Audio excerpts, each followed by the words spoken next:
Assalamualaikum warahmatullahi wabarakatuh. Halo, selamat siang kawan Diska. Berjumpa kembali dalam program Info Sehat, informasi seputar kesehatan. Bersama Ilmilia di sini akan menemani kawan Diska semuanya, tentunya dengan obrolan terkait kesehatan. Dan di tanggal 9 Oktober diperingati sebagai Hari Penglihatan Sedunia. Tepat di hari ini akan kita bahas seberapa penting sih sebenarnya kita menjaga kesehatan mata. Tentunya saya tidak sendiri hari ini, telah hadir di studio kawan Diska. Ada narasumber yang sangat luar biasa hari ini, ada Dr. Dava Fatih Ahda. Selamat siang dokter. Selamat siang Mbak Lia. Gimana kabarnya hari ini? Ya, sehat Mbak. Alhamdulillah sehat gitu ya dokter ya? Alhamdulillah sehat Mbak. Oke. Untuk Dokter Dava gitu ya berarti panggilannya? Iya Mbak Ilmi ya. Oke. Setiap harinya bertugas di mana dokter? Saya lagi tugas di Puskesmas Ngegong Mbak. Oke, di Puskesmas Ngegong gitu ya dokter ya? Iya Mbak. Oke, hari ini seperti yang dibahas tadi dok, hari ini akan kita obrolin ya tentang World Sight Day gitu ya, Hari Penglihatan Sedunia pada tahun 2025. Mungkin bisa dijelaskan dulu nih dok, sebenarnya apa sih Hari Penglihatan Sedunia ini? Ya Mbak Ilmi, Hari Penglihatan Sedunia ini atau World Sight Day itu adalah peringatan tahunan yang diadakan setiap hari Kamis minggu kedua di bulan Oktober. Dengan tiga tujuan dasarnya. Yang pertama tentunya untuk meningkatkan pemahaman masyarakat terhadap pentingnya kesehatan mata. Yang kedua, mendorong agar masyarakat melakukan pencegahan atau tindakan preventif terhadap penyakit mata. Karena kita tahu banyak penyakit mata atau kebutaan itu yang ternyata bisa dicegah atau diobati. Dan yang terakhir tentunya kita mau kegiatan ini sebagai dukungan untuk peningkatan layanan kesehatan mata sehingga semua orang, semua masyarakat global itu bisa mendapatkan akses daripada pelayanan kesehatan mata tersebut, Mbak. Oke, jadi setiap tahunnya pasti diperingati gitu ya dokter ya? Mbak, benar. Setiap minggu kedua? Setiap minggu kedua di bulan Oktober. Setiap minggu kedua? Hari Kamis. Oke, setiap minggu kedua bulan Oktober, hari Kamis gitu ya? Oke, jadi dengan adanya peringatan ini mungkin diharapkan meningkatkan kesadaran gitu ya dokter ya, dari masyarakat sendiri agar lebih aware untuk kesehatan matanya masing-masing gitu ya. Oke, kemudian mungkin bisa dijelaskan dokter untuk sejarah singkat peringatan World Sight Day ini sendiri. Baik Mbak, jadi awalnya IAPB atau organisasi non-profit International Agency for Prevention of Blindness itu bekerja sama dengan WHO pada tahun 1998 begitu Mbak. Kemudian di sini dibentuk World Sight Day untuk pertama kalinya. 2 tahun kemudian, tepatnya pada tahun 2000, itu WHO dan IAPB membentuk yang namanya 2020 Vision. Artinya kita mau mencegah kebutaan di tahun 2020. Penyakit-penyakit mata yang bisa dicegah kebutaannya itu harus dihilangkan pada tahun 2020. Selanjutnya, makin maraknya media sosial tentunya ini membantu World Sight Day untuk lebih mengenalkan diri ke masyarakat global. Tentunya pada 2014 itu marak-maraknya Instagram, Facebook, dan Twitter. Kemudian hingga saat sekarang, pada tahun 2025, ini menjadi upaya global, Mbak. Upaya global untuk lebih meningkatkan akses layanan kesehatan mata tersebut. Sehingga kita bisa menggunakan telemedicine, AI, dan lainnya, begitu. Oke, jadi setiap tahunnya ini ada perkembangan gitu ya dokter ya. Mungkin dimulai pada tahun pertama ini pada tahun 1998 gitu ya. Iya, dan benar. Pada tahun 2025 ini mengedepankan mungkin memanfaatkan tentang teknologi gitu dokter ya, untuk mengkampanyekan menjaga kesehatan mata itu sendiri gitu. Kemudian nih dok, seberapa penting sih sebenarnya peringatan Hari Penglihatan Sedunia ini? Kalau ditanya mengapa ini menjadi penting, Mbak, kita lihat dari data epidemiologi atau data yang dikeluarkan oleh WHO bahwasanya terdapat 2,7 miliar orang di dunia itu mengalami gangguan penglihatan, Mbak. Dan ternyata, Mbak, 1 miliar diantaranya itu adalah gangguan penglihatan yang bisa dicegah. Sehingga World Sight Day ini menjadi kampanye yang sangat penting. Kemudian WHO juga mengatakan bahwasanya 80% kebutaan itu adalah kebutaan yang berasal dari penyakit yang bisa dicegah dan diobati. Contohnya 51%-nya adalah penyebabnya katarak. Kita tahu katarak itu bisa dicegah dan bisa diobati. Yang kedua Mbak, ini menjadi peringatan ini menjadi pengingat bahwasanya banyak negara-negara berkembang, banyak tempat-tempat yang kurang terhadap fasilitas pelayanan kesehatan mata. Dan yang terakhir tentunya ini menjadi sarana kita untuk edukasi dan melakukan promosi kesehatan, Mbak. Kita tahu bahwasanya ternyata 50% dari mereka yang memiliki gangguan penglihatan, Mbak, ternyata mereka tidak tahu kalau mereka mengalami gangguan penglihatan. Sehingga ini menjadi pengingat bahwasanya ayo periksa mata kita, ayo datangi fasilitas layanan kesehatan begitu, Mbak. Oke, jadi memang menjaga kesehatan mata ini sangat penting gitu, dan mungkin sebagian orang masih menyepelekan gitu ya. Iya, bahkan yang memiliki gangguan penglihatan pun masih menyepelekan, Mbak. Oh gitu, karena gitu. mungkin dianggapnya tidak mengancam jiwa gitu. Iya, karena aksesnya juga tidak ada gitu, Mbak. Oke, jadi dengan adanya peringatan ini mungkin bisa membuat masyarakat lebih sadar gitu ya. Kalau misalkan ada gangguan gitu di mata, mungkin bisa langsung periksakan gitu, dokter ya. Benar, di puskesmas sendiri sudah bisa, dokter, untuk memeriksakan mata? Sudah bisa, Mbak. Bahkan kita punya pustu juga. Kalau misalnya masyarakat malas untuk datang ke Indo, kita punya pustu, kita punya puskesmas, gitu, Mbak. Oke, jadi memanfaatkan fasilitas kesehatan terdekat gitu ya, benar, Mbak, yang ada di masyarakat gitu. Jadi jangan sungkan untuk datang ke puskesmas gitu. Oke. Kemudian faktor resiko penyebab gangguan penglihatan sendiri ini apa sih, dok? Baik, Mbak. Jadi kalau kita cerita tentang faktor risiko, ini tentunya ada yang bisa diubah, ada yang bisa dicegah, dan tidak bisa sama sekali, Mbak. Seperti usia, kemudian keturunan atau genetik, itu kan yang tidak bisa dicegah, ya, Mbak. Nah, yang kita pentingkan ini adalah yang bisa dicegah, Mbak. Seperti ya, contohnya paparan terhadap sinar ultraviolet. Jadi kalau misalnya kita sering terpapar terhadap matahari, bisa memakai kacamata. Sangat sederhana sebenarnya pencegahannya, Mbak. Kemudian tentunya hindari merokok, Mbak. Karena merokok sendiri ini menjadi menarik ya, Mbak ya. Merokok ini sepertinya hanya merusak paru-paru, ternyata tidak. Semua organ di tubuh kita itu bisa dirusak oleh rokok itu sendiri. Khususnya kita bahas untuk mata sebentar ya, Mbak ya. Rokok ini bisa menghasilkan yang namanya radikal bebas. Jadi radikal bebas ini itu adalah molekul yang sangat tidak tetap di tubuh kita. Dia bisa menghancurkan kemana-mana begitu, Mbak. Contohnya salah satunya yang dihancurkan itu DNA, Mbak. DNA ini seperti buku petunjuk, Mbak. Jadi kalau misalnya dihancurkan oleh ibaratnya kata radikal bebas yang berasal dari rokok tadi, si DNA ini bisa rusak, bisa aneh. Jadi sel-sel kita tuh bingung, ini ke arahnya mau kemana begitu, Mbak. Kemudian tentunya di rokok ini itu ada namanya nikotin ya, Mbak ya.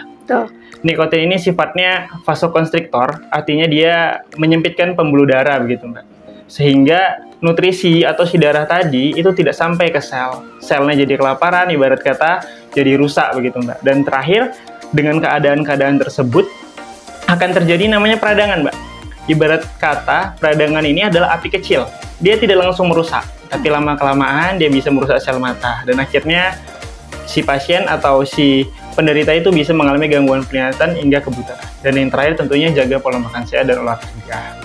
Oke, jadi paparan rokok ini juga ternyata berbahaya juga. Benar, ya untuk Mbak. kesehatan mata gitu. Dan sebenarnya bisa dihindari toh, Mbak. Iya, dengan tidak merokok gitu. Iya, benar, tidak merokok dan menjauhi orang yang merokok. Iya, benar, begitu, Mbak. Oke, jadi kan selama ini kan kita taunya kalau misalnya rokok ini pasti berhubungan dengan paru-paru gitu, dokter ya. Padahal di samping itu juga mengancam untuk kesehatan mata juga. Benar. Gitu ya. Iya, Mbak. Oke, kemudian untuk faktor risiko selanjutnya mungkin genetik ada nggak sih, dok, ini untuk menyebabkan kesehatan mata kita ini juga berkurang gitu? Iya, Mbak, kalau faktor genetik kan tadi saya bilang itu adalah faktor risiko yang tidak bisa diubah gitu ya, Mbak ya. Jadi pada orang-orang yang misalnya kondisi katarak kongenital itu kita periksa, nanti kalau misalnya tidak bisa di puskesmas kita lanjut untuk rujukan bertahap. Apalagi di Kota Madiun ini sudah gampang, Mbak. Pustu ada di mana-mana, puskesmas ada di mana-mana begitu, Mbak. Oke, kemudian kalau misalkan sakitnya minus atau plus gitu, dokter, apakah ini juga menurunkan kepada anaknya gitu, misalkan bapak ibunya minus atau gimana? Itu bedanya penyakit genetik atau keturunan dengan faktor risiko, Mbak.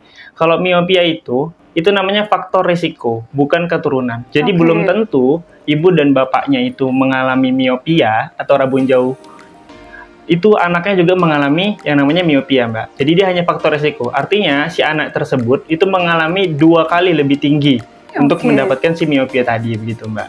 Oke, jadi tidak selalu gitu, dokter. Tidak selalu, Mbak. Oke, kemudian kalau misalkan penyakit diabetes, dokter, berhubungan juga dengan kesehatan mata? Tentu, Mbak. Mata ini itu ibaratnya jendela dunia, Mbak. Nah, betul. Bahkan itu artinya kalau dari segi medis, dari mata kita bisa melihat penyakit-penyakit lainnya, Mbak. kita bisa melihat si pasien ini ternyata menderita diabetes. Si pasien ini ternyata menderita hipertensi. Jadi diabetes itu sangat berhubungan dengan ketat dengan mata, Mbak, gitu.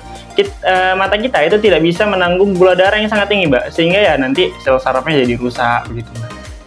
Oke, jadi ada hubungannya gitu, dokter? Iya, sangat berhubungan erat. Oke. Kemudian kalau misalkan untuk penyakit mata tertinggi di Indonesia sendiri ini apa sih, Dok? Apakah katarak? Kalau di Indonesia ya, Mbak, ya, ternyata penyakit yang tertinggi itu sampai saat ini itu retinopati diabetik, Mbak. Nah, apa itu, Dok? Retinopati diabetik ini adalah kondisi yang menyerang pada pasien-pasien diabetes kronis yang gula darahnya tidak terkontrol. Begitu, Mbak. Jadi penyebab kebutaan tertinggi maksud saya itu adalah si retinopati diabetik tadi, Mbak, gitu. Oke. Kemudian nih, Dok, kalau misalkan saat ini ya banyak sekali mungkin bagi para anak-anak muda gitu, Dok, untuk paparan terkena screen time atau melihat HP, melihat gadget ini kan terlalu banyak mungkin, dokter, waktu yang terbuang dengan melihat gadget ini, apalagi di malam hari, mungkin sukanya rebahan sambil scroll-scroll gitu, dokter. Apakah ini juga mempengaruhi untuk kesehatan mata sendiri? Tentu, Mbak. Kita nggak mau yang namanya gangguan penglihatan prematur. Ibarat kata gangguan penglihatan itu mungkin adalah hal yang pasti, karena tadi saya bilang usia dan penuaan. Tapi kita nggak mau itu terjadi secara prematur atau terjadi secara dini. Dengan kita lebih sering melihat HP dan lainnya, itu peningkatan gangguan penglihatan itu tentu terjadi, Mbak. Begitu. Oke, jadi tetap ada hubungannya gitu, iya, tetap ada hubungannya. Nah, untuk batasnya, Dok, setiap hari ini harusnya kita untuk melihat HP atau gadget ini maksimal berapa jam gitu? Oh, begitu, Mbak. Sebenarnya, Mbak, dari Association Optometric of America itu mereka menganjurkan setiap kita melihat daripada layar device atau perangkat kita itu ada namanya rumus 20-20-20. Jadi setelah kita melihat 20 menit di layar, kita melihat objek sejauh 20 kaki atau 6 meter selama 20 detik. Hanya dengan cara sederhana seperti itu, kita bisa mencegah gangguan penglihatan yang prematur tadi, Mbak. Gitu. 20. Jadi 20 melihat layar. Oke. Setelah 20 menit kita melihat layar, kita melihat objek sejauh 20 kaki atau 6 meter selama 20 detik. Nah, begitu. Sangat mudah, gitu, Mbak. Ya. Jadi nggak terus-terusan gitu, dokter, ya. Apalagi jadi kalau misalkan kita ngedrakor ini kan sampai berjam-jam lupa gitu, Dok. Jadi 20 menit kita melihat layar, gadget gitu ya, kemudian istirahat, melihat objek 20 kaki selama 20 detik. 20 kaki itu 6 meter selama 20 detik. Begitu. Oke, jadi ada cara-cara kiat-kiatnya gitu. Iya, benar, ya. sangat mudah. Jangan terus-terusan gitu ya, untuk besti-besti, untuk Kawandiska semuanya, jadi jangan selalu melihat gadgetnya gitu ya, nungguin balesannya. Gebetannya gitu mungkin ya, yang nggak balas-balas itu kan jadi sakit hati gitu ya. Oke. Kemudian kalau misalkan konsumsi wortel, dokter, kan banyak yang bilang kalau misalkan banyakin konsumsi wortel gitu ya, biar kesehatan matanya juga semakin meningkat. Ini gimana? Sebenarnya mitos atau fakta nih, Dok? Sebenarnya itu bisa kita rangkum dengan menjaga pola makan sehat ya, Mbak, ya. Kalau tadi namanya rabun jauh atau miopia dan penyakit mata lainnya, itu setelah dia terkena, itu akan sulit untuk dicegah, Mbak. Fungsi daripada makan makanan yang sehat ini seperti wortel tadi itu sebagai antioksidan. Tadi kan sudah saya katakan bahwasanya si radikal bebas ini itu adalah molekul yang sangat tidak tetap. Dia nggak tahu posisinya di mana di tubuh kita. Dengan adanya antioksidan dari makanan sehat seperti wortel dan sayur-sayuran, dia bisa mengambil, ibaratnya merekatkan daripada si radikal bebas ini untuk tidak kemana-mana, begitu. Jadi itu fungsinya makan makanan sehat tadi, Mbak. Nah, gitu ya. Jadi tetap harus makan makanan yang sehat gitu ya. Benar. Kalau misalkan memakai tetes mata gitu, Dok? Ya, ada kondisi-kondisi ketika kita sudah terlalu lama membaca buku atau melihat perangkat seperti HP dan lainnya. Tetes mata itu berfungsi untuk kondisi-kondisi dry eye syndrome. Jadi ada kondisi di mana mata kita tuh menjadi kering. Karena kadang kita lupa untuk mengedipkan mata, kita sering mengucek mata. Jadi disarankan kepada kan ada sekarang pekerjaan yang selalu melihat layar begitu, Mbak. Itu boleh, sangat dianjurkan untuk memakai tetes mata tadi, Mbak. Oke, tapi tetap harus dengan anjuran dokter. Iya, harus dengan anjuran dokter dan 20-20 tadi aja, Mbak. Oke. Lebih mudah. Jadi yang diingat harus 20-20 tadi gitu ya. 20-20. Oke. Kalau misalkan pemakaian lensa dokter, kontak lens ini apakah diperbolehkan atau minimal maksimal pemakaian berapa jam gitu, Dok? Sebenarnya ada banyak jenis kontak lens ya, Mbak ya. Untuk pemakaiannya biasanya bisa dibaca di kontak lens tersebut berapa maksimal dipakai kontak lens tersebut. Tapi yang harus diingat dari kontak lens ini adalah higienitasnya, Mbak.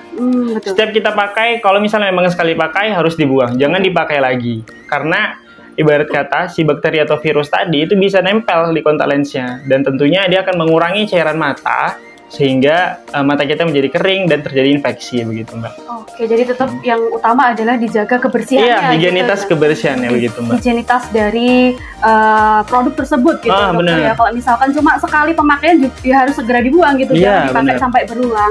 Karena kan mungkin sebagian orang menggunakan kontak lens ini kan untuk estetika gitu, benar ya. Jadi mungkin dipakainya berulang-ulang gitu.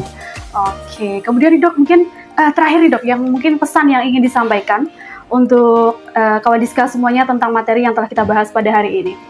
Dalam Hari Penglihatan Sedunia ini, Mbak ya, hari ini kita memperingati Hari Penglihatan Sedunia World Sight Day tahun 2025. Seperti yang saya bilang sebelumnya, bahwasanya mata itu adalah jendela dunia, Mbak. Dari mata kita bisa melihat adanya penyakit hipertensi atau penyakit diabetes dan lainnya begitu, Mbak. Untuk itu disarankan kepada masyarakat untuk segera memeriksakan matanya. Untuk pasien di usia 40 tahun, dia harus memeriksakan matanya. Ketika terjadi normal atau tidak ada gangguan penglihatan, itu bisa diperiksa selama 2 tahun sekali. Nah, begitu. Karena akses terhadap kesehatan mata itu, apalagi di Kota Madiun ini, itu sangat baik gitu ya, Mbak ya. Ada pustu, ada puskesmas, ada rumah sakit. Karena melihat dengan jelas itu bukanlah hak istimewa. Melihat dengan jelas itu adalah hak semua manusia, gitu. Pesannya luar biasa sekali gitu ya. Jadi menjaga kesehatan mata gitu ya, karena dari mata kadang turun ke hati gitu dokter ya katanya. Terima kasih dokter untuk materi yang telah disampaikan hari ini. Mungkin next kita bisa ngobrol-ngobrol lagi dengan materi yang lain gitu dokter ya. Oke, untuk kawan Diska semuanya jangan lupa untuk subscribe channel YouTube kami di Kawan Diska 5145 dan jangan lupa juga untuk follow Instagram kami di @promkes_kota_madiun. Ilmilia pamit undur diri. Assalamualaikum warahmatullahi wabarakatuh. Waalaikumsalam.